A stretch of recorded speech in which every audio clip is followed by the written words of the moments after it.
휴온스 2025년 2분기예요. 와, 역대 최대 분기 매출 1,560억 원을 기록했습니다. 상반기 매출은 처음으로 3천억 원을 넘었고요. 특히 작년에 좀 부진했던 미국 수출 있잖아요. 이게 눈에 띄게 회복됐고 제2공장 가동률도 빠르게 오르고 있어요.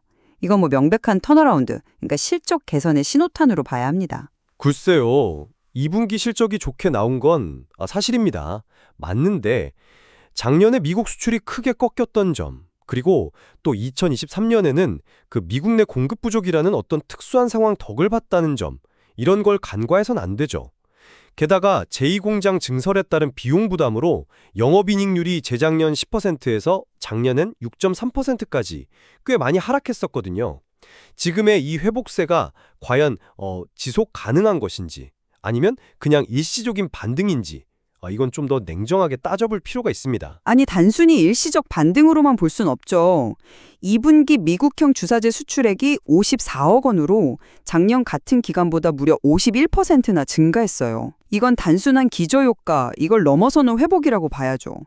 게다가 지난 5월에는 20ml짜리 그 대용량 국소 마취제가 미국 FDA 허가도 받았고 저만제 수출도 미국 시장에 처음으로 시작했습니다. 이건 과거의 특수가 아니라 이제는 정말 휴온스의 자체 경쟁력으로 미국 시장을 공략하고 있다. 이런 증거 아닐까요? 뭐 일본 수출도 꾸준히 늘고 있고요. 잠깐만요. 51% 증가?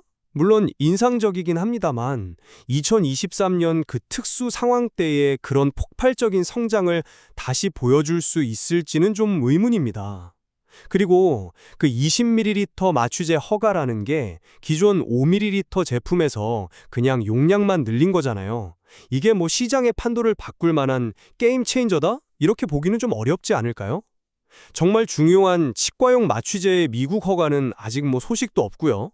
또 그 미국과의 상호관세 15% 부과 가능성, 이것도 여전한데. 관세 문제는 뭐. 아니, 이 경우에 거래처로부터 단가 인하 압박이 들어올 수 있다는 점도 고려해야 합니다. 필수 의약품이라 영향이 제한적일 거다. 이건 너무 낙관적인 해석 아닌가요? 관세 문제는 일단 차치하더라도 더 주목해야 할 것은 수익성 개선 흐름입니다.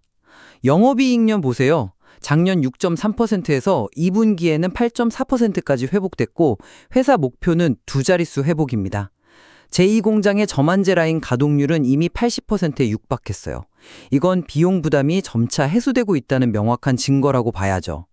게다가 펜젠, 휴온스 푸디언스, 그러니까 건강기능식품 회사죠. 그리고 휴온스 생명과학 같은 자회사들이 모두 흑자 전환에 성공했습니다. 하반기 실적은 더 좋아질 가능성이 높다고 봅니다. 네, 8.4%. 네, 여전히 목표인 두 자릿수와는 좀 거리가 있습니다. 그리고 제2공장의 주사제 라인은 아직 그 GMP, 의약품 제조 및 품질관리 기준 승인을 받기 전이잖아요.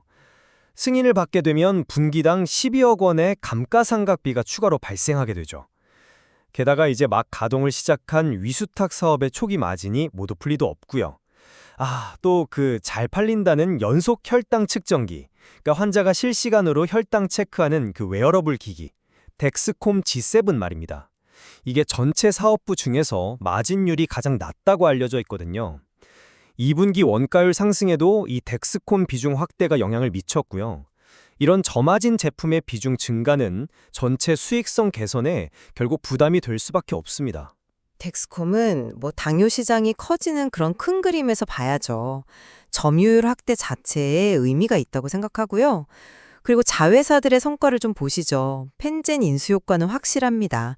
인수 직후에 바로 흑자 전환에 성공했고 올해 상반기 영업이익만으로 이미 작년 전체 실적을 넘어섰어요.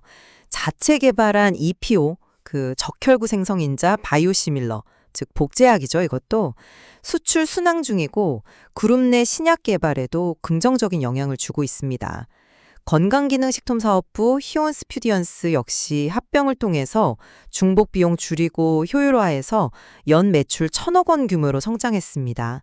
400억 원대의 매출을 올리는 갱년기 유산균처럼 자체 개발한 블록버스터 제품의 경쟁력도 입증됐고요. 물론 인수합병의 긍정적인 신호는 보이는데 그 효과가 완전히 숫자로 증명되고 지속성을 담보하려면 시간이 더 필요하다는 거죠.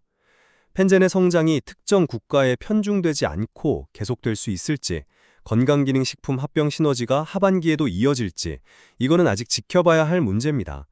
자회사들이 계속 그룹 성장을 이끌지 아니면 또 다른 어떤 대규모 투자가 필요한 상황이 올지 불확실성은 여전하다, 저는 그렇게 봅니다. 저는 2분기 실적이 보여주들 미국 시장에서의 경쟁력 회복, 제2공장의 안정적인 가동률 상승, 그리고 자회사들의 턴어라운드라는 확실한 성장 동력을 확보했다고 봅니다.